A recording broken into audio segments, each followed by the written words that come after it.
من شرور أنفسنا ومن سيئات أعمالنا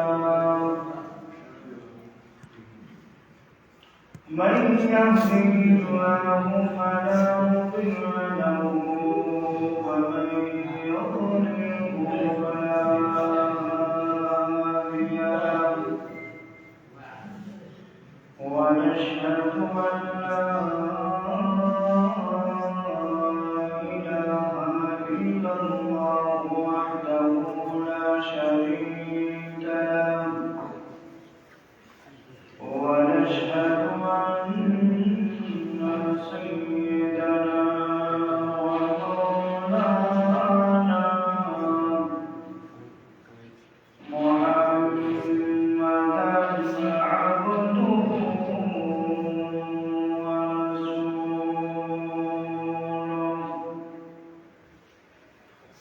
الذي أرسل إلى الناس كافة بشيرا ونذيرا وداعيا إلى الله بإذنه وسراجا منيرا أما بعد فقد قال الله تبارك وتعالى في كلامه المجيد وفي فرقانه الحميد أعوذ بالله من الشيطان الرجيم بسم الله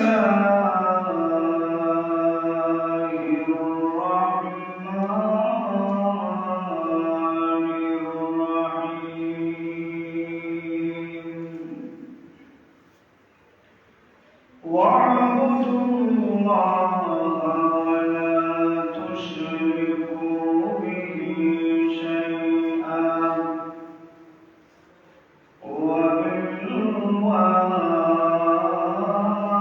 وبالوالدين إحسانا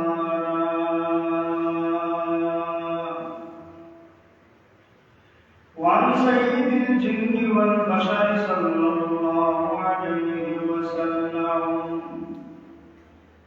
يا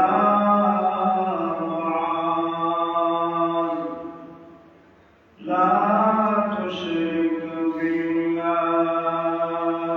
بالله صلى الله على سيدنا ومولانا محمد وعلى آله وأصحابه وسلم صلى الله على سيدنا ومولانا محمد وعلى آله وأصحابه وسلم जो शख्स सहाबा का वफादार नहीं हो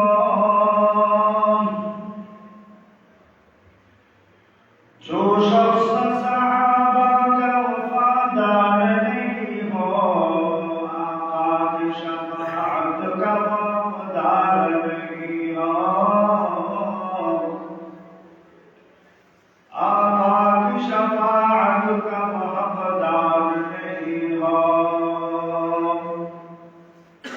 देखे जो सहाबी की तरफ मेरे नजर से देखे जो सहाबी की तरफ मेरे नजर से और कोई भी वल्लाह हयात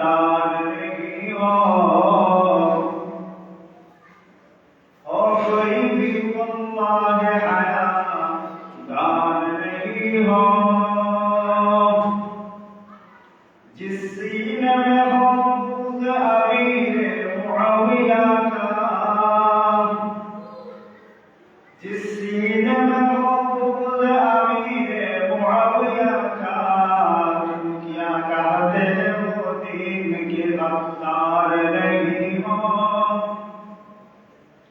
तो क्या कहते हैं दीन की वो गद्दार नहीं हो। गुस्ताख सहाबी की सही कार है दूज़ोख, गुस्ताख सहाबी की सही कार है दूज़ोख। दुनिया की तो ये मार कोई मार नहीं हो, दुनिया की तो ये मार कोई मार नहीं हो।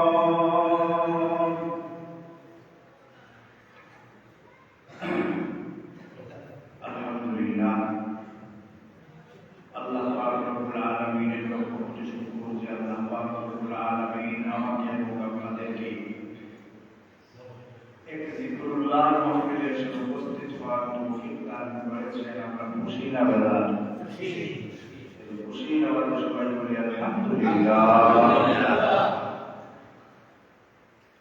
লক্ষ কোটি দুরূদ ও সালামের হাদিয়া তাজদারে মদিনা মাহবুবে কিবরিয়া জিকর গোশায় আমেনা মুহাম্মদুর রাসূলুল্লাহ সাল্লাল্লাহু আলাইহি ওয়াসাল্লামের দরবারে যার আদর্শ তরিকার মধ্যে রয়েছে মুহাম্মদী লোকের কল্যাণ এবং পরকালের মুক্তি।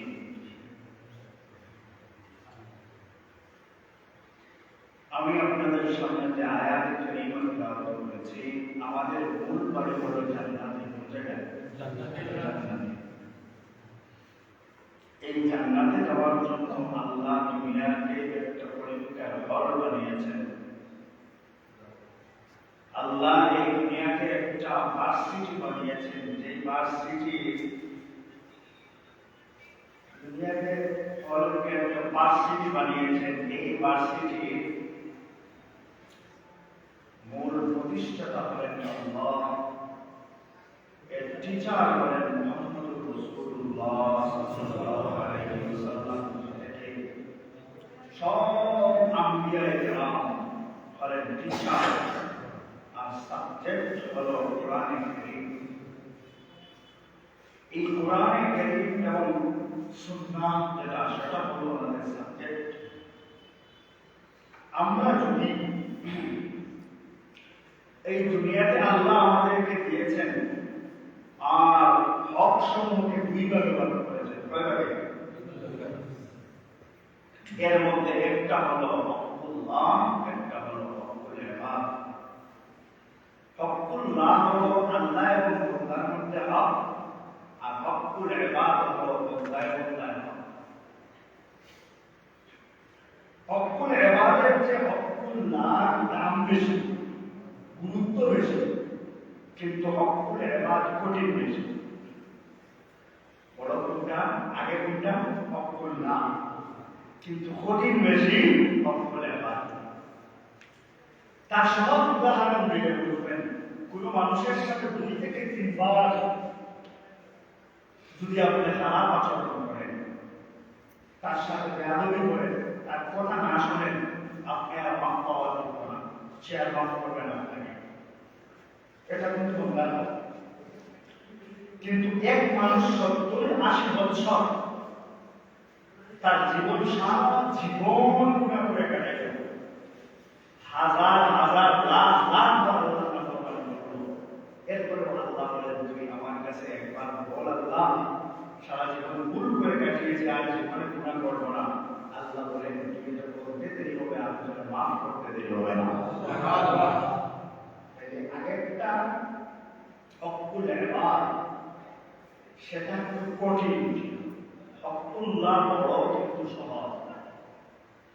আল্লাহ 2 ভাগে ভাগ করেছেন। এই আয়াতের মধ্যে আল্লাহ তাআলা 2 ভাগের 2টা বিষয় আলোচনা করেছেন।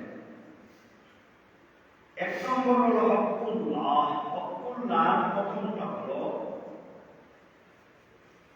শিরক মুক্ত ঈমান এবং আল্লাহর ইবাদত করতে হবে। কি মুক্ত? শিরক মুক্ত। যদি আমার ঈমানে শিরক থাকে, যদি আমার আমালে শিরক থাকে, এই ইবাদত, এই ঈমান আল্লাহর দরবারে কবুল হবে না। আল্লাহ কিছুদেরকে ভগবানের কাছে চাইবে, এই ঈমান আল্লাহর দরবারে কবুল হবে না। শিরকের একটা পরিচয় দেন। শিরক হলো আল্লাহর সাথে শরীক করা। শিরক করতে কি আল্লাহর সাথে শরীক করা। শিরকটা হয় থাকে তিনভাবে। কয়ভাবে? তিনভাবে। হয়তো সরাসরি আল্লাহর সত্তার সাথে শরীক হবে, অথবা আল্লাহর গুণাগুণের মধ্যে শরীক হবে, অথবা আল্লাহর ইবাদতের মধ্যে শরীক হবে।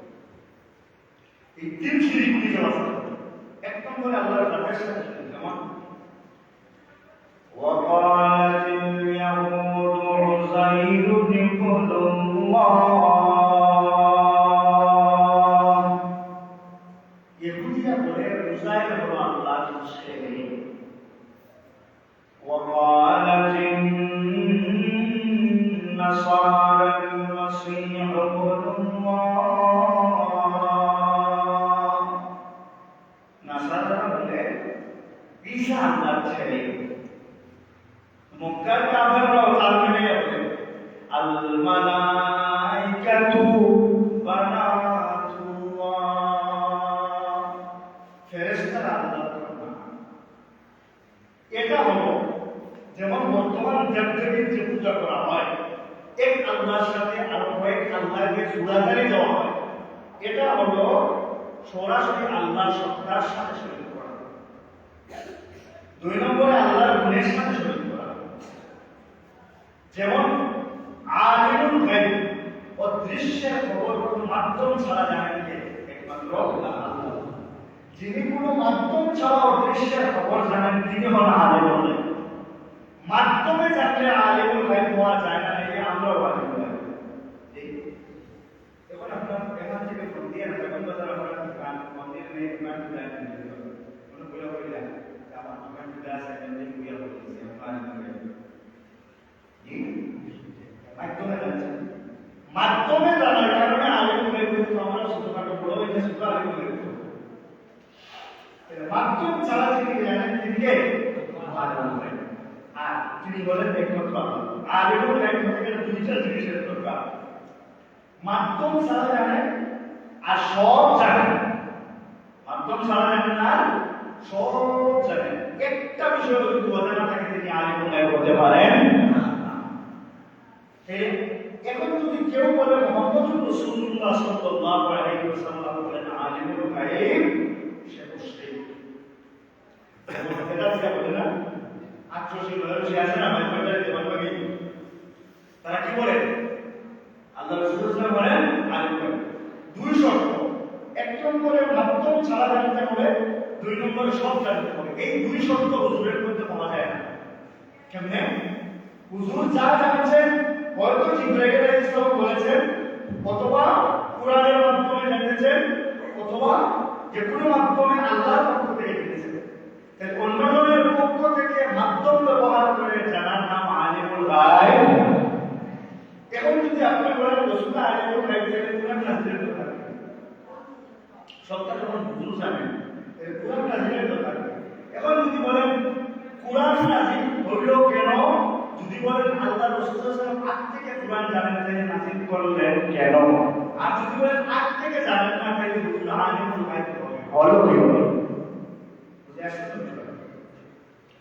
দুই নম্বরে কেউ যদি বলে সন্তান দেওয়ার মানে মুফলিসা আছে কি না?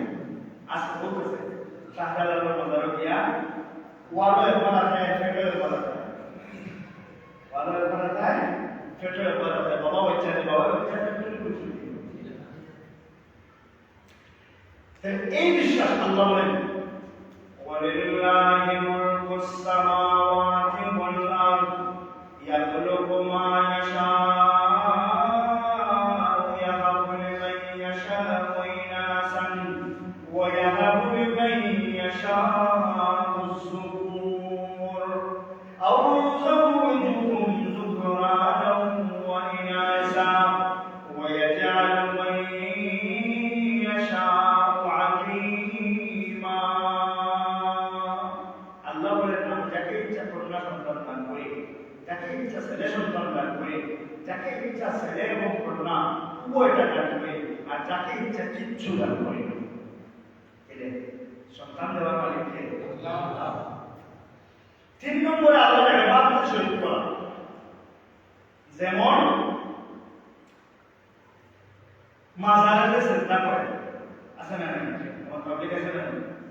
শ্রদ্ধা করে। এই মাজারে যারা শ্রদ্ধা করে, শ্রদ্ধার মালিক একমাত্র কে? আল্লাহ। আল্লাহর মাসাজিদ লিল্লাহ, শ্রদ্ধার মালিক একমাত্র আল্লাহ। আল্লাহ রাসূল সাল্লাল্লাহু আলাইহি ওয়াসাল্লাম বলে, আমি যদি আল্লাহ ছাড়া কাউকে শ্রদ্ধা করার অনুমতি দিতাম তাহলে স্ত্রীদেরকে বলতাম তাদের স্বামীকে তিনি শ্রদ্ধা করেন। এর অর্থ শ্রদ্ধার অনুমতি দিচ্ছেন। আপনি বলেন গতকালকে চাইতাম এই জিনিসটা পাইলাম, এর অর্থ গেছেন, এর অর্থ গেছেন। যদি অনুমতি দিতাম তাকে দিতাম, এর অর্থ কিছুই এবং কিছু বাটপার এটা দলিল দিয়ে যে এটা শ্রদ্ধায় তাজিমি আদম আলাইহিস সালামকে ফেরেশতারা করেছিলেন, আমরা করলে সমস্যা গেছে না? আদম আলাইহিস সালামের সময় করেছেন, বুঝলাম শ্রদ্ধায় তাআব্বুদি, যেটা ইবাদতের শ্রদ্ধাই বলা, তাজিম বাদ দিলাম। আদম আলাইহিস সালামের শরীয়তে ছিল, আমাদের শরীয়তে রহিত হয়ে গেছে। আদম আলাইহিস সালামের সময় যা ছিল তা যদি আমাদের মানতে হয়, আদম আলাইহিস সালামের সময় আপন ভাই আপন বোনকে বিয়ে করতে দেন না। সেই সময় তো দুনিয়ায় আর কেউ নাই, মাত্র ওনারা স্বামী স্ত্রী। আদম আলাইহিস সালামকে শ্রদ্ধা করার কারণে যদি চর দিনকে শ্রদ্ধা করতে হয়, আদম আলাইহিস সালামের সময় আপন বোনকে বিয়ে করা যাচ্ছিল, তুই বিয়ে করে দেনা পরবর্তী এই সময় করবে তাই শিরিক কয় প্রকার? 3 প্রকার।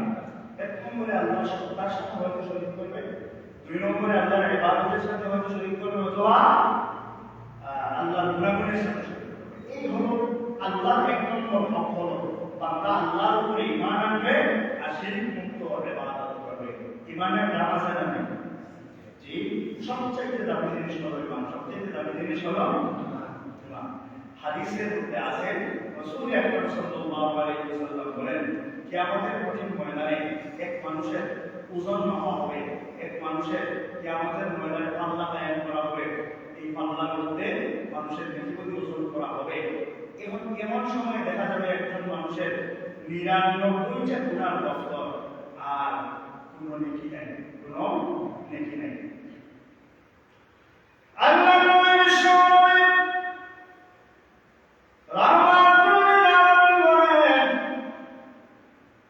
কিয়ামতের কঠিন ময়দানে একজন মানুষ যখন দাঁড়াবে, দাঁড়ানোর পরে তার 99টা বড় বড় দফতর এক পাল্লায় রাখা হবে। নেকির পাল্লায় রাখার মতো এমন কোনো নেক আমল তার থাকবে না। এমন সময় আল্লাহ বলবেন, ও বান্দা, ও আমার ফেরেশতারা, দেখো তো আমার বান্দা একটা নেক আমলের পৃষ্ঠা পাওয়া যায় কিনা, দফতর পাওয়া যায় কিনা। ফেরেশতারা তালাশ করতে করতে পাবে একটা মাত্র নেকির দফতর পাবে, একটা মাত্র নেকির সংখ্যা পাবে। কি পাবে? সেখানে লেখা আছে লা ইলাহা ইল্লাল্লাহু মুহাম্মাদুর রাসূলুল্লাহ। যখন আল্লাহ বলে, ও আমার ফেরেশতারা, বান্দারে লা ইলাহা ইল্লাল্লাহ এই দফতরটা তোমরা 99টা গুনার উপরে সাইডে দিলো। বান্দা বলবে, আল্লাহ তোলার দরকার নাই, যেখানে 99টা দফতর হলো গুনাহ, মাত্র একটা নেকি, এটা তুলিয়া কোনো ফায়দা নাই।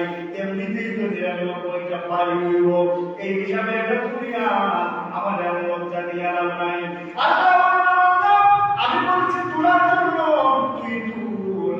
হাদিস শরীফের মধ্যে আছে, যখন নাকি 99টা দফতরের বিপরীতে মাত্র ঈমানের পরিমাণ লা ইলাহা ইল্লাল্লাহ মুহাম্মাদুর রাসূলুল্লাহ লিখিত কাগজটা তোলা হবে। কাগজটা তুলতে দেরি হবে, 99টা দফতরের চাইতে এই ঈমানের পাল্লাটা ভারী হয়ে যাবে।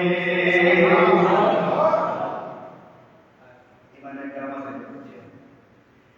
দুনিয়ার মধ্যে একজন মানুষ যত বড় সুখী হয় না কেন, যত টাকাওয়ালা হয় না কেন, যত সুন্দরের অধিকারী হয় না কেন, কয়েক শতকের মালিক হয় না কেন, কয়েক হাজার কোটি টাকার মালিক হয় না কেন, মানুষটার যদি ঈমান না থাকে, মানুষটার একটা পয়সার কোনো দাম নাই। আল্লাহ বলেন, দুনিয়ার মধ্যে তাদেরকে আল্লাহ সবাইকে দিয়ে থাকেন আমভাবে। আল্লাহ বলেন, লাউলা ইয়াকুনান নাসু উম্মাতান ওয়াহিদাতান লাজাআলনা লিমান ইয়াকফুরু বির-রাহমানি লিবুয়ুতিহিম সুকুফাম মিন ওয়া মাআরিজ আলাইহা ইয়াসহাবুন। যদি সমস্ত উম্মতেরা এক হওয়ার ভয় না হইতো, দুর্বল মুসলমানেরা যদি কাফের হয়ে যাওয়ার ভুল নামাই ভয় না হইতো, আমি আল্লাহ কাফেরদের সাথ দিলাম, কাফেরদের সিজদারে সোনা বানিয়ে দিতাম। প্রশ্ন হতে পারে যে আল্লাহর ডাকে দেহ খায়, যে আল্লাহর ডাকে না গিয়ে আল্লাহ খায় আছে মাথাতে পড়ে গেছে তুই না আমাকে দিতে আছে কি না পাঁচ ওয়াক্ত করে দিতে আল্লাহ তাআলা খাবার না পেলে বলা হবে। আচ্ছা আপনাদেরকে জিজ্ঞাসা করি, আপনার একটা গরু মারা গেছে, এখানে পালাইছেন দিয়ে আহারে পালার পরে আপনি দেখতেছেন আপনার কুত্তায় নাই, আবার দেখতেছেন পাশের বাড়িতে সামনে এসে আপনার কুত্তা নাই, তার কুত্তায় বা খাটাইবেন, তার কুত্তায় ভয়বেন খাটাইবেন কেন? কারণ এই মরা কুত্তার কোনো নাম আপনার কাছে নাই। ঠিক তেমনি ভাবে দুনিয়ার নাম আল্লাহর কাছে নাই। আল্লাহ নবী শুনুন, আল্লাহর কাছে যদি মাসির পরিমাণ দাম দুনিয়া থাকতো মা সাকা কাফিরা, আল্লাহ একটা ফুটা পানি কোন কাফেরের ভিতরে দিবেন না। আল্লাহর হাবিব বলেন রাস্তার পাশ দিয়ে একজন সাহাবায়ে কেরামদেরকে নিয়ে যাচ্ছেন, হঠাৎ দেখা গেল রাস্তার পাশে একটা বকরি মরা। সাহাবারা শুরু করেন এটাকে দুই দিরহাম দিয়ে কিনবে, কে এক দিরহাম দিয়ে কিনবে, বলে জিনা জিনা মা গানা নেই সাহেব আপনারা দেওয়া হয় না। আল্লাহর হাবিব বলেন ইয়া সাহাবায়ে কেরাম, তোমাদের কাছে যেমন এই বকরিটার কোনো দাম নাই, আল্লাহর কাছেও কোনো দাম। এই জন্য তাদের দেওয়া হয়। ছোটবেলায় একটা গল্প একটা বইয়ে পড়েছিলাম যে দুইটা বকরি আছে, এক বকরির মালিকে খুব মায়া করে, এক বকরির মায়া করে না। এই বকরি সেই বকরির হয় দেশি মালিকের আমার কত মায়া করে কেন? প্রতিদিন আমার তিনবার তেল মাথায় আমার প্রতিদিন খাওয়ায়, আমার খুব লম্বা হয়ে গেছে, তোরে তো কোনো পাত্তাই দেয় না। তখন এ হয় এই বকরি হয় আপনার 3 মাস ধরে বুঝবে বডি টাইপ তাহলে মহব্বত করে কেন তুই জানিস না 3 মাস পরে বলি যাই মাত্র চলে। এই জন্য তোর মায়া করে আল্লাহ কাফেরদেরকে লালন পালন করেন, শ্বাসটা বাড়ানো করে বলি যায় লাগে, শ্বাস বাড়ালে করে বলি। এই দুনিয়াতে আমরা দুনিয়াকে বানিয়েছি দুনিয়াদার, হাজার কোটি টাকার মালিক আল্লাহ বুঝাবে নামাজি। আর একজন মানুষ ঈমান বাড়ো 5 ওয়াক্ত নামাজ পড়ে, আল্লাহ যে ইবাদত করার কথা বলেছেন ইবাদত করে। এই দুই মানুষের ব্যবধান, একজন মানুষ যে মানুষটা আল্লাহ বুঝা, যে মানুষটা ঈমান হাজার কোটি টাকার মালিকের মতো সারা দুনিয়া জুড়ে বলে যায় হাজার কোটি টাকার তার মতো ঈমান। একজন ঠেলাওয়ালা রিকশাওয়ালা আল্লাহকে মাননেওয়ালা আল্লাহকে খুশি করনেওয়ালা ঈমানদারের সমান হবে না। আল্লাহ বুঝা বেঈমান সারা দুনিয়া জুড়ে বলে যায় এই এর মতো, এই কোটিপতি বেঈমানের মতো। আর এই এক পাল্লায় যদি রাখা হয় আর এই ঠেলাওয়ালা রিকশা চালক দৈনিক তার নিজের ইনকাম দিয়ে নিজের ফ্যামিলি চালায়, আর এক মতো মসজিদ থেকে যখন বলা হয় আল্লাহু আকবার আল্লাহু আকবার গিয়ে মসজিদে দাঁড়ায়, এই মানুষটাও কম। আল্লাহর হাবিব বলেন কিয়ামতের কঠিন ময়দানে আল্লাহ তাআলা এক বেঈমানকে যে দুনিয়ার মধ্যে ডুপ্লেক্স বাড়ির মধ্যে থাকছে, এসিওয়ালা ঘরে থাকছে, এসিওয়ালা গাড়িতে ছিল, সুন্দর গাড়ি, সুন্দর বাড়ি, সুন্দর নারী, জীবনে অভাব, জীবনে কষ্ট কোনোদিন চোখে দেখে নাই। এই মানুষটাকে যখন জাহান্নামের পাশ দিয়ে জাহান্নামের একটু ছুয়া লাগে অবস্থার একদিকে নেওয়া হবে আর জিজ্ঞাসা করা হবে বল তোর জীবনে কোনোদিন তোর দুনিয়ার জীবনটা কেমন আরামে আছে? আরাম সত্য হয়ে রাখি আমার জীবনে কোনোদিন আমি আরাম অনুভব করি নাই, শান্তি অনুভব করি নাই। এর বিপরীতে সারা জীবন রিক্সা চালাইছে, সারা জীবন ঠেলা চালাইছে, রুজগার করছে। এমন একজন মানুষকে যখন এর বিপরীতে সারা জীবন কষ্ট করেছে, মৃত্যুটাও পাইছে কাজে মানুষ কাজে হয় না। এই মানুষটা সারা জীবন কষ্ট করেছে, আরে যদি জান্নাতের একটু গ্রাম শোনানো হয়, জান্নাতের একটু পাশ দিয়ে নিয়ে যাওয়া হয়, আর বলা হয় তোর জীবনটা কেমন কষ্টে গেছে বল, সে বলবে আমার জীবনে কষ্টের লেশ অনুভব করি নাই। ইমানের এত দাম, ইমানের এত দাম। সাহাবায়ে কেরাম রাদিয়াল্লাহু তাআলা আলাইহিম আজমাইন এই ইমানের জন্য আল্লাহ বলেন ইয়া আইয়ুহাল্লাযীনা আমানু তাকুল্লাহা হাক্কা তুকাতিহি, ও ঈমানদারগণ তোমরা আল্লাহকে ভয় করার মতো ওয়ালা তামুতুন্না ইল্লা ওয়া আনতুম মুসলিমুন। প্রকৃত মুমিন না হইয়া মরিও না, কারণ মুমিন না হয়ে যদি মারা যায় কবরের মধ্যেও তার শাস্তি, কবরে জাহান্নামের বিছানায় বিছানো হবে, আগুনের বিছানা, শরীরে আগুনের পোশাক পরিয়ে দেওয়া হবে, জাহান্নামের আগুন ভিতরে থাকবে, কবরটা সংকীর্ণ করে দেওয়া হবে। আল্লাহ রাব্বুল বলেন ডান পাশের পাঁজর বাম পাশে চলে যাবে, বাম পাশের পাঁজর ডান পাশে চলে যাবে। 99টা সাপ দেওয়া হবে।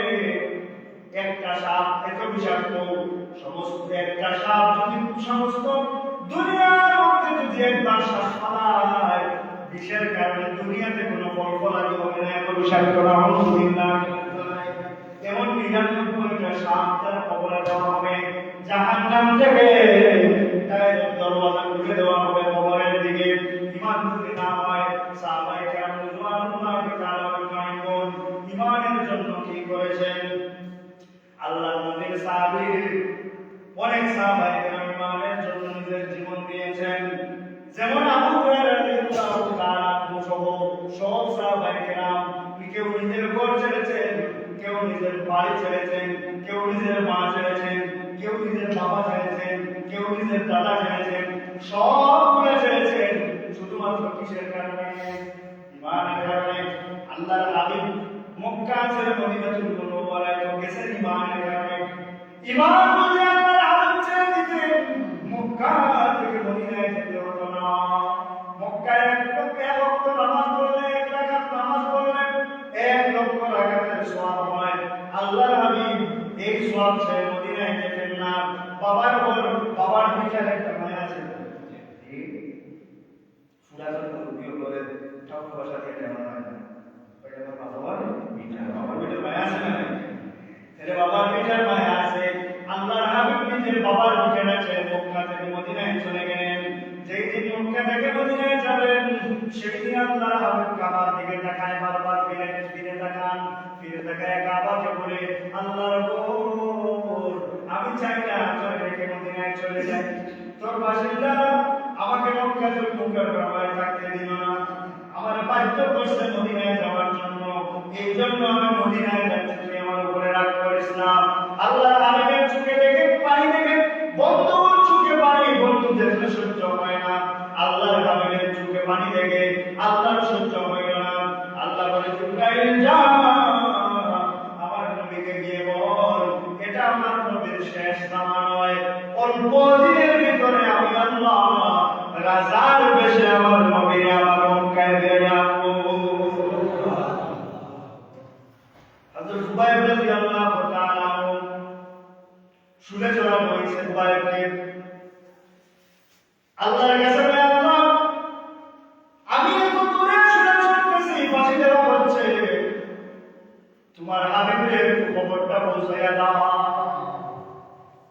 খুবাইবের ফাঁসির কারণ আর কিছু না, একমাত্র একটা কথা যে তুই বল তোরে নামায় নবী মুহাম্মদ রে এখানে রখাই, তুই বল তোরে ছেড়ে দিয়া চল মুহাম্মদকে ধরি, মুহাম্মদের শরীরে একটা কাটা বিদ্ধ হোক। খুবাইব বলেন এ কাফেররা তোমরা মনে করেছো তোমাদের অনুসারী যারা জিহাদ চাই জানিতে আমরা নাই, তোদের অনুসারী হইল জিহাদ চাই জানিতে আমরা নাই, আমরা আসহাব মুহাম্মদিন সাল্লাল্লাহু আলাইহি ওয়াসাল্লাম, আমরা ওনার রাহমাতুল লিল আলামিনের সাহাবী, আমরা আমাদের নবীকে ছেড়ে যাব না তত সময় পর্যন্ত আমাদের শরীরে বিন্দু পরিমাণ রক্ত থাকবে, তত সময় পর্যন্ত আমাদের শ্বাস নিঃশ্বাস চলবে, তত সময় পর্যন্ত আমার নবীকে ফাঁসি দেওয়া দূরের কথা, আমার নবীর শরীরে একটা কাটা বিদ্ধ হবে, আমি উবাইদের জান থাকতে তা সহ্য করতে পারবো না। কারণ নবী করিম সাল্লাল্লাহু আলাইহি ওয়াসাল্লামের জন্য মহব্বত একটা ঈমান। কারণ কোন মুসলমান যদি বলে যে নবী করিম সাল্লাল্লাহু আলাইহি ওয়াসাল্লামকে আমার বদলা কষ্ট দেওয়া হোক, আমার বদলা ফাঁসি দেওয়া হোক, এর ঈমান ঈমান। কারণ হুজুর বলেছেন সবচেয়ে বেশি মহব্বত কাকে হবে? আল্লাহর পরে মুহাম্মদুর রাসূলুল্লাহ সাল্লাল্লাহু আলাইহি ওয়াসাল্লামকে। কোন মুসলমান যদি বলে আমার চাইতে হুজুর আমি কষ্ট করব না, হুজুরকে আমার বদলা কষ্ট দাও, কোন মুসলমান যদি বলে আমি খুশি আছি মুহাম্মদুর রাসূলুল্লাহর কষ্ট হোক আর গালি দেওয়া হোক, এর ঈমান। তাহলে উবাই রাদিয়াল্লাহু তাআলা ঈমানের কারণে জীবন দিলেন।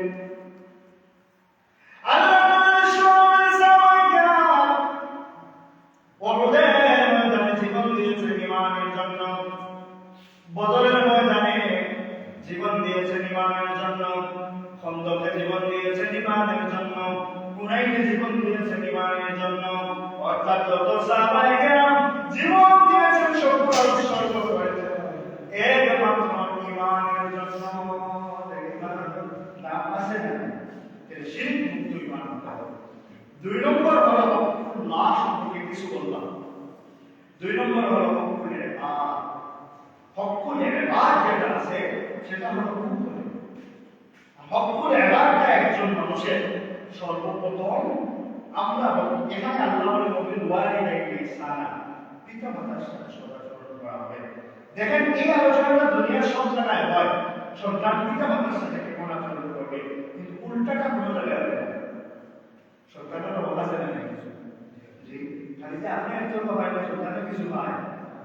সন্তানের হক আদায় করলেন না, আর বাবা বলে কারণ আব্দুল কাদের জিলানী কিছু সন্তানের হক আদায় করলেন না, আর পরে শুধু আমার ছেলে আমার কথা বলে না, দোয়া বাবা, আমার ছেলে আমার কথা বলে না, দোয়া বাবা, পুরা বলিতে চায় না, আলাদা করতে পারছে। আপনি তার হক আদায় করেছেন কিনা দেখেন। হক যদি আদায় না করেন এটা আপনার প্রাপ্য, আপনি তার কাছে ঋণ করে আছেন, ঋণ পাই কি করে আছেন, ঋণ বাড়ি আছেন। আচ্ছা, যিনি আমাকে বলছেন যে দোয়া করবেন, আপনি তো আপনার বাবার সাথে এখন আচরণ করেন, তাই আপনার ছেলে করে কেন সমস্যা আপনার মধ্যে, আপনি তার ক্ষমা করে দেন। যেমন দেখেন সর্বপ্রথম সন্তানের হক হলো তার বাবার উপরে, সর্বপ্রথম কাজ করে তার বাবার উপরে। বাবা তার জন্য একজন দিনদার নাগরিক, মা নির্ধারণ করবেন। কি নির্ধারণ করবেন? দিনদার মা, মুসলমান। খালি রং দেখিয়ে দিনদার দিনদার মেয়ে তার মা নির্বাচন করবেন সন্তানের জন্য। শুধু রং দেখেই গোল মারলেন, এর ভিতরে কি আছে দেখলেন না, তার মধ্যে না আছে মহান, না আছে দয়া, না আছে দিল, কিচ্ছু নাই। আপনি শুধু রং দেখলেন আর পাগল হয়ে গেলেন। আর খুব গর্ব করে বাবাই, বাবাই বাবাই বলে এলাকার কেউ দেখেছি না, খুব গর্ব। এলাকায় কেউ ছিলেন না, ভুলে গিয়ে একজন নাই, খুব গর্ব। 1 নম্বর তার মা নির্ধারণ করবে, ভালো। 2 নম্বর অধিকার হলো মায়ের কাছে এই সন্তানটা কখন পেটে আসবে, এই সন্তানটা পেটে আসার পরে মা কোনো হারাম খাবার ভক্ষণ করবে না। বাবাও শরীর বাবা যাতে হারাম না হয়, মা অযথা বাড়ি থেকে বের হবে না। মা তার বুড়িকে, তার পেট পিঠকে এমনিতেই তো দেখাবে না, বিশেষ করে সন্তানটা পেটে আসার পরে। আর দেব কোনো পুরুষ না দেখে মুফাসসিরিন একরাম বলেন কোনো মহিলার এমন অঙ্গ যে অঙ্গ অন্য কেউ দেখা যায় না, এমন অঙ্গ যদি কোনো পুরুষ দেখে এই মহিলার ঘর থেকে নেককার সন্তানের আশা করা যায় না। মূল ফাউন্ডেশন তো আমরা সন্তান নষ্ট করি। এখন 2 নম্বর ভাগ। 3 নম্বর এই জন্মগ্রহণ যখন করবে, জন্মগ্রহণের পরে তার আতিথ্য করা হবে, মা দুধ পান করাবে, এরপরে তার আতিথ্য করা হবে, তার ইসলামী একটি নাম রাখা হবে, এরপরে হকি তার ইসলাম একটা এমন এক নামটা তার কোনো ভাষায় অর্থ মিলে না, আছে না? এই জন্য নাম রাখার ক্ষেত্রে উল্লেখ কিনা আমার কাছে আসবে বেশি আগ্রহী করেন না। বদ্রীনের নাম রাখবেন, আসল হলো বদ্রীনের সাথে। এই নামের আসলে সারা জিন্দগি আপনারা খেয়ে এই নামের আসলে সারা জিন্দগি আপনি তার কাছ থেকে নাম করে যাবেন। ভালো একটা নাম রাখা হবে। এরপরে একটা হলো সবচেয়ে বড় গুরুত্বপূর্ণ, তাকে দিন শিক্ষায় শিক্ষিত করতে হবে। দিন শিখাইতে হবে।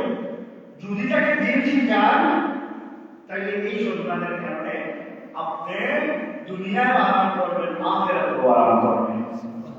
আর যদি দিন না শিখান দুনিয়ায় তো কষ্ট করবেন, যেটা অমুক সুন্দর বাবু দেখাইতে পারবেন, এটা বলবো অমুক সুন্দর বাবু বুঝ করবো।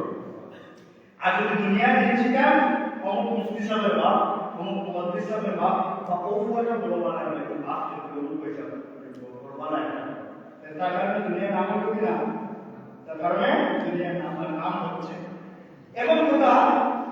আর আখিরাতে কি হবে? আখিরাতে যদি আপনার সন্তান আলেম হয়, আপনার সন্তান নেককার হয়, কিয়ামতের পরে আপনাকে রেখে জান্নাতে যাবে না। সুবহানাল্লাহ বলেন। আল্লাহ কোন মানুষ যদি তার সন্তানকে দিনের শিক্ষা দেয়, কোরআনের তালিমে আলিম বানায়, হাফেজ বানায়, কিয়ামতের কঠিন ময়দানে এই মানুষটা যখন নাকি ওখানে দেখা যাবে কিয়ামতের পাশে, কিয়ামতের মাঠে কিছু মানুষের মাথায় ওদের মুকুট, কিছু মানুষ বসে আছে এমন কত চেয়ারে, কিছু মানুষ আল্লাহর আরশের ছায়ার নিচে বসে আছে। মানুষ জিজ্ঞাসা করবে এরা কোন জমানার নবী গো, এরা কোন জমানার নবী ছিল, তাদেরকে আজকে এত বিরতি দেওয়া হলো, ফ্যাসিলিটি দেওয়া হলো, তাদেরকে আজকে আল্লাহর আরশের ছায়ার নিচে জায়গা দিলেন, তাদেরকে আল্লাহ তাআলা আজকে মাথার মধ্যে ধরে মুকুট পরাইলেন, তাদেরকে আল্লাহ তাআলা আজকে মণিমুক্তা পছন্দ চেয়ারে বসাইলেন। তখন আল্লাহকে জিজ্ঞাসা করা হবে আল্লাহ এরা কারা? আল্লাহ বলবে এরা কোন জমানার নবী না, এরা আমার নবীর কোন সাহাবী না, এরা হলো ওই সমস্ত মানুষ যে সমস্ত মানুষ তাদের সন্তানদেরকে কোরআনের হাফেজ বানিয়েছিল, এরা ওই সমস্ত মানুষ যারা তাদের সন্তানদেরকে আলিম বানিয়েছিল, তাদের হাফেজানা আলিম বানানোর কারণে আজকে আমি আল্লাহ তাদেরকে চারটা পুরস্কার দিলাম। এক নম্বর পুরস্কার হলো আমি আল্লাহর আরশের ছায়ায় আসতে কোন ছায়া নাই, তাদেরকে আমি আল্লাহ আরশের ছায়ার নিচে জায়গা দিলাম। দুই নম্বরে আমি আল্লাহ তাদের মাথায় সূর্যের চাইতে উজ্জ্বল মুকুট দান করলাম। তিন নম্বরে তাদেরকে মণিমুক্তা খচিত আসনে বসাইলাম। চার নম্বরে আমি আল্লাহ তাদের ছেলেদের সাথে তাদেরকে জান্নাতে যাওয়ার অনুমতি দিয়ে দিলাম। এই হলো যদি আমার সন্তান বাবা কিয়ামতের কঠিন ময়দানে আল্লাহ আমি বলেন শুধুমাত্র হাফেজের কোরআন আর কোরআন যখন তার ভিতরে আমলটা ইমান নিয়ে আমল নিয়ে কবুলে গেছে, এই হাফেজের কোরআনকে আল্লাহ 10টা জান্নাতের টিকিট দেবেন। সুবহানাল্লাহ। আল্লাহ বলেন ইয়া বান্দা কোরআনের হাফেজ হওয়ার কারণে আমি আল্লাহ তোর 10টা জান্নাতের টিকিট দিলাম। এমন 10জন মানুষকে নিয়ে জান্নাতে যা যাদের উপরে জাহান্নামের ফয়সালা হয়ে গেছে। সুবহানাল্লাহ। অর্থাৎ যে 10জন এমন 10জন না যাদের জান্নাতে আমি আল্লাহ আগেই দিয়েছি, এমন 10জন না। তোর বাবা যদি আগে জান্নাতি হয়ে থাকে বাবার হিসাব ভাগ, তোর মা যদি আগে জান্নাতি হয়ে থাকে মার হিসাব ভাগ, তোর দাদা যদি আগে জান্নাতি হয়ে থাকে দাদার হিসাব ভাগ, তোর চাচা যদি আগে জান্নাতি হয়ে থাকে চাচার হিসাব ভাগ। নতুন করে আত্মীয় স্বজনের মধ্য থেকে এমন 10জনকে নিয়ে যা যে 10জনের উপরে আমি আল্লাহ জাহান্নামের ফয়সালা করে দিয়েছি। আর যদি আলিম হয় একজন একবার নিম্নমানের আলিম, শুধুমাত্র আলিম হয়েছে, ইবাদত দিয়ে কবরে গেছে, ঈমান নিয়ে কবরে গেছে, আল্লাহর হাবিব বলেন সেই আলিমকে 40টা জান্নাতের টিকিট দেওয়া হবে। আর যদি ফারকের উপর বাজুগুলো আকিলা হয়ে হিসাব নাই। সুবহানাল্লাহ। এমন অনেক হিসাব নাই। এটা যদি সন্তান ভালো হয় আর যদি সন্তানের এই পথটা আদায় না করেন, তাহলে যদি দিনের শিক্ষা না দেন, পথে কি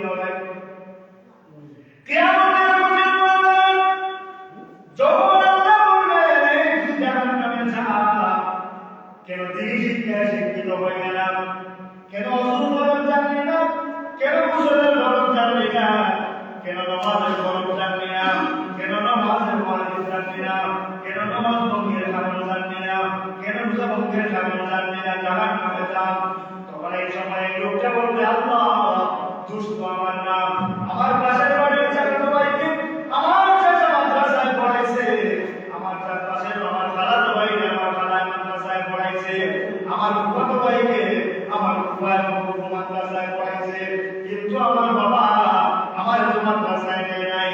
আল্লাহ দুষ্ট আমার না, যারা আমাকে দিনী শিক্ষায় শিক্ষিত করে নাই তাদের দোষ, অর্থাৎ আমার পিতামাতার দোষ।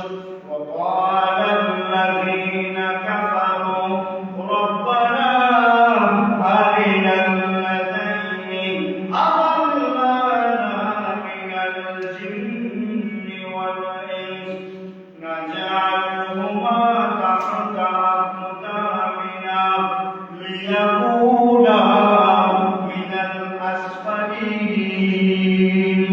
বলবে আল্লাহ, যেই মা বাবা আমার মাদ্রাসায় পড়ায় নাই, যেই মা বাবা আমাকে অন্য শিক্ষা প্রতিষ্ঠানে দেন নাই, যেই সন্তান যেই মা বাবা আমার দিনী শিক্ষায় শিক্ষিত করেন নাই, আজকে তাদেরকে আমার সামনে আনো, আমি তাদের গায়ে গলা দিলাম, আগে তাদেরকে জাহান্নামে পাঠাইয়া পরে আমি যাব জাহান্নামে। এরপরে সরকারের হক হলো তাকে দিনী শিক্ষায় শিক্ষিত করতে হবে। এরপরে হক হলো এই সন্তানটা যখন উপযুক্ত হয়ে যাবে তখন আপনি এই সন্তানের বিবাহ ব্যবস্থা করবেন। আর সবচাইতে বড় সন্তানের সবচাইতে বড় ব্যাপার সেই সন্তানটা হলো কোরআন সন্তানদেরকে যেভাবে তার মাল দিয়ে সম্পদের যে অধিকারী বানিয়েছে, সন্তানকে সেই অধিকার দিয়ে দেব।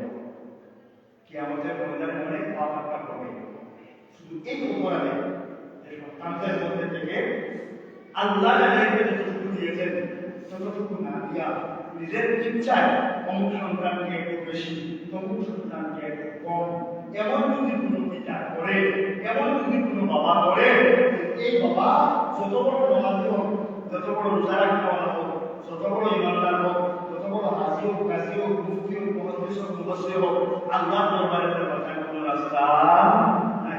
সবচেয়ে বড় হলো এই সন্তানটা কি করবে? বাবা তার সন্তানকে দুনিয়ায় থাকা অবস্থায় সন্তানকে তার হক খুলে দিয়ে দেবে। তার যে যেটুকু প্রাপ্য আছে, যেখানে একটা জিনিস হলো আমার সন্তান বাবাকে পেয়েছে দ্বিতীয় সন্তান, যেমন তার সম্পদটা বন্টন হয়ে গেছে, হওয়ার পরে এই সন্তানটা তার চাইল বাবা এক অংশ পায়, বাবা পাওয়ার পরে এই সম্পদটা তার চাইছে। যেমন সন্তান সম্পদ বন্টন হয়ে গেছে, আপনি পেয়েছেন দ্বিতীয়, আপনি যে তৃতীয় পেয়েছেন আপনার বড় ছেলেকে দিয়ে দেন, আপনার বড় মেয়েকে দিয়ে দেন, আপনার মধ্যম ছেলেকে দিয়ে দেন, ছোট ছেলেকে দিয়ে দেন, সেটা ভিন্ন ব্যাপার। কিন্তু আল্লাহ যে তাকে যে অধিকার দিয়েছেন সেভাবে অতটুকু সমানভাবে সবাই পাবে, সমানভাবে ভুল পাইয়ে প্রত্যেকভাবে ভুল তাদের এই সম্পদগুলা আপনি কিন্তু তাদের সিস্টেম মতো দিতে হবে। যেখানে আল্লাহ নির্ধারণ করে দিয়েছেন সেখানে বন্ধার কোনো হাত নাই। বুঝে আসছে তো? যে জিনিসটা নির্ধারিত আল্লাহর পক্ষ থেকে সেখানে বন্ধা মহব্বত ওকে তো, সেখানে বন্ধার কার্যটি ওকে তো, সেখানে বন্ধার চাইতে আল্লাহর আর কোনো অধিকার নাই। শুধুমাত্র আপনার সম্পদের মালিক সেটা আপনার সন্তানদের মধ্যে দিয়ে দিতে পারেন।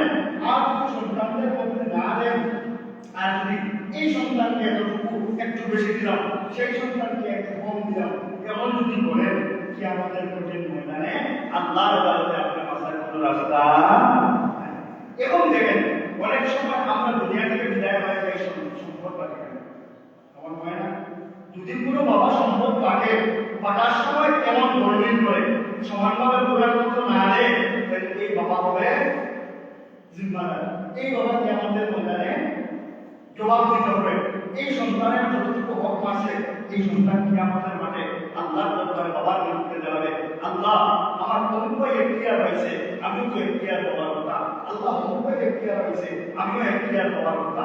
এমন সময় আমার বাবা এখতিয়ার দিয়া অমুকের দিয়েছে এখতিয়ার, এই এখতিয়ারের বিচার চাই। কিয়ামতের মাঠে আল্লাহ বলবেন, এই আয় এই এখতিয়ার জমিতে কিয়ামতের মাঠে দিতে পারবে না, এর বিনিময়ে জাহান্নামে যাওয়া ছাড়া কোনো রাস্তা নেই। এখন যদি দুনিয়া থেকে বাবা বিদায় হয়ে যায় সম্পদ বন্টন হয় না, এমন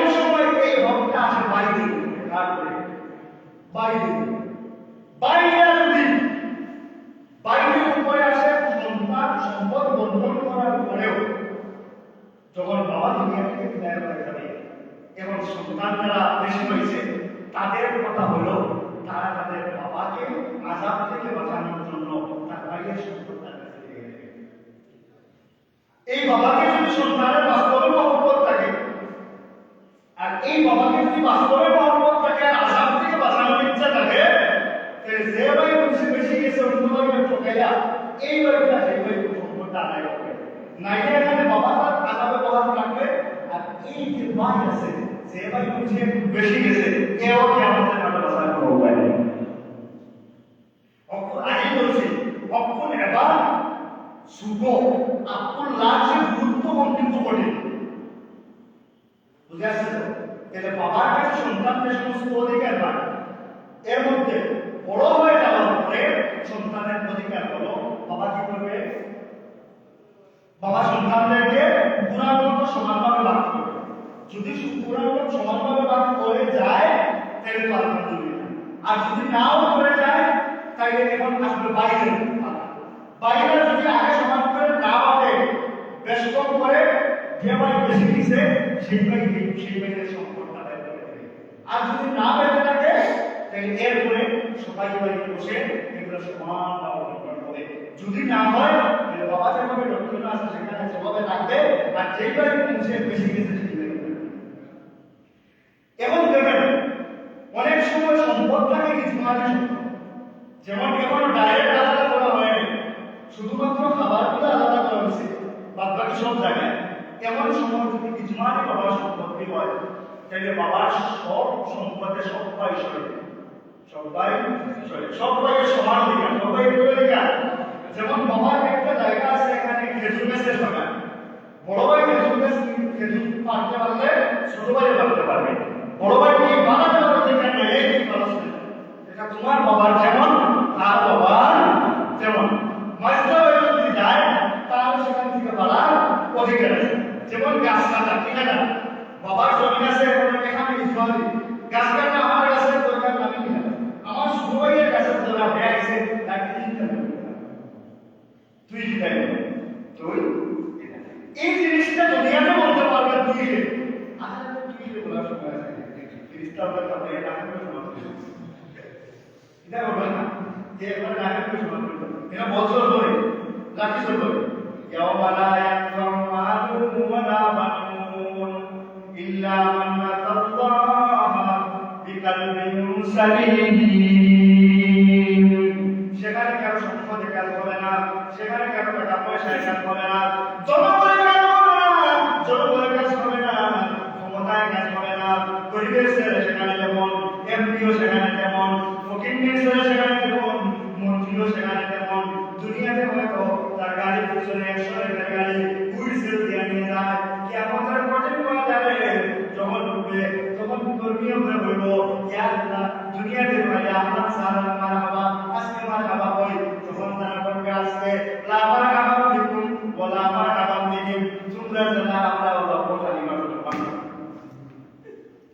কিয়ামতের মারহাবা আমি বলি না, তো দুনিয়াতে আপনি আমাকে এটা বলবেন এখানে শুনলে হাঁটিয়ে বসে পারি, কিয়ামতের মারহাবা খাতা আছে সে চলবে তাই সেখানে দেওয়া কি চলে যাবে আর খালি চলে যাবে।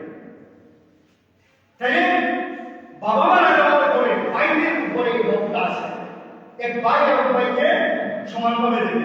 বাবা যদি দিয়েও যায় এরপরেও সেটা সংস্কার বের করে দেবে নিজের জানাশানি আর জানাশানি। বাবা বলে মহব্বত আমার একটু বেশি দিয়া গেছে, আমি আমার জানাশানি লাগি ভাই তোর আপন তুই সমান, ভাই তোর আপন তুই সমান। এরপরে সমান যদি সম্পত্তি হয় আর বাবার ইসমানি সম্পত্তি হয় তাহলে সব ভাইয়ের সমান অধিকার।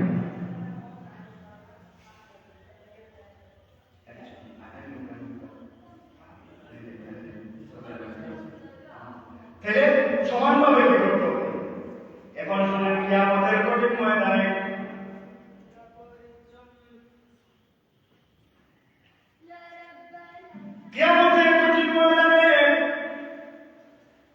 যখন নাকি কিয়ামতের কঠিন ময়দানে বিভিন্ন অপরাধের বিভিন্ন শাস্তি আছে, বিভিন্ন অপরাধের বিভিন্ন শাস্তি আছে।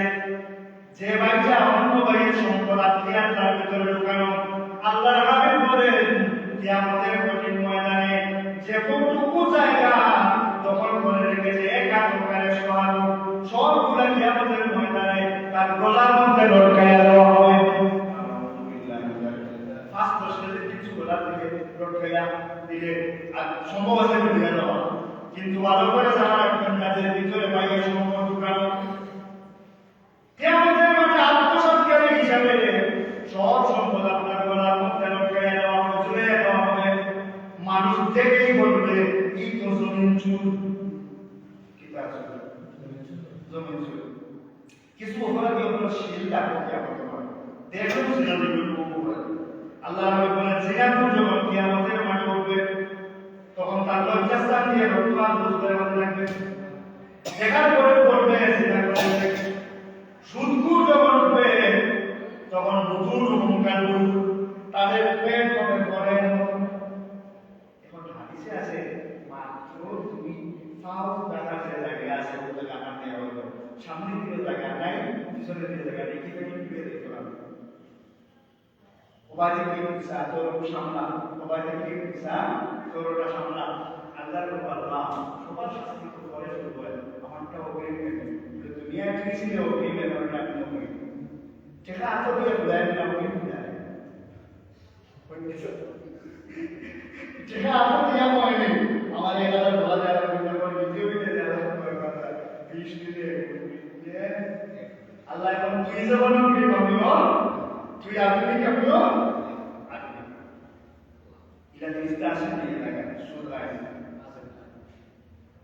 এখন কষ্ট লাগে মহিলাদের মধ্যে আসতেছে ডিমতেছে আর জামাই থেকে মারি মারি সেটা সমান।